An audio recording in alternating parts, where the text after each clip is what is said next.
নমস্কার বন্ধুরা, বঙ্গ রেসিপিতে আপনাদের সবাইকে স্বাগত। আজ আমি চিচিঙ্গে দিয়ে একটা রেসিপি বানিয়ে দেখাবো। চিচিঙ্গে দিয়ে তো অনেকেই অনেক কিছু বানান, তবে আমার মতন একবার বানিয়ে দেখুন, নিশ্চয়ই আপনাদের ভালো লাগবে। আমি এখানে চিচিঙ্গেটাকে একটু মোটা করে কেটে নিয়েছি। গ্যাসেতে কড়াই বসিয়ে দিয়ে দিচ্ছি সর্ষের তেল। সর্ষের তেলটাকে ভালো করে গরম করে নিয়ে দিয়ে দিচ্ছি একটা শুকনো লঙ্কা আর হাফ চামচ কালো জিরে। শুকনো লঙ্কা আর কালো জিরেটাকে একটু ভালো করে তেলেতে ভেজে নিচ্ছি।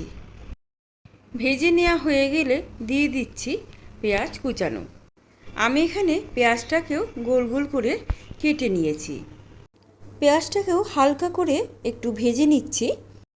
পেঁয়াজটাকে আর এখানে আমি ভাজবো না। এবারে আমি এর মধ্যে দিয়ে দিলাম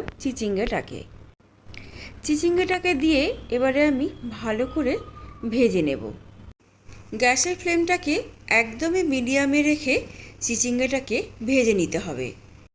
চিচিঙ্গেটাকে ভাজা বসিয়ে দিয়ে আমি একটা মশলা তৈরি করে নিচ্ছি।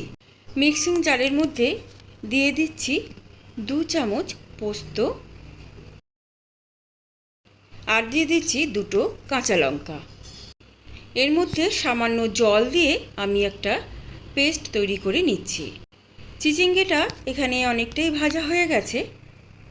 দিয়ে দিলাম পরিমাণ মতো নুন আর দিয়ে দিলাম হলুদের গুঁড়ো।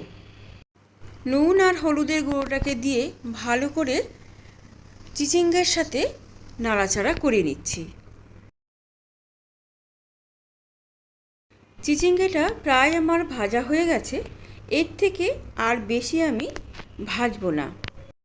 এবারে আমি এর মধ্যে দিয়ে দিচ্ছি পোস্ত আর কাঁচা লঙ্কা বাটাটাকে। পোস্ত আর কাঁচা লঙ্কাটাকে চিচিঙ্গার সাথে ভালো করে একটু নাড়াচাড়া করে ভেজে নিচ্ছি।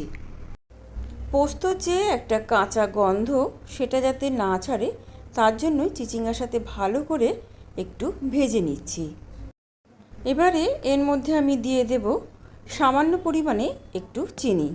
চিচিঙ্গে ভাজার রেসিপিটা কেমন হয়েছে অবশ্যই একটা কমেন্ট করে দেবেন। আমার পাশে থাকার জন্য সকলকেই ধন্যবাদ।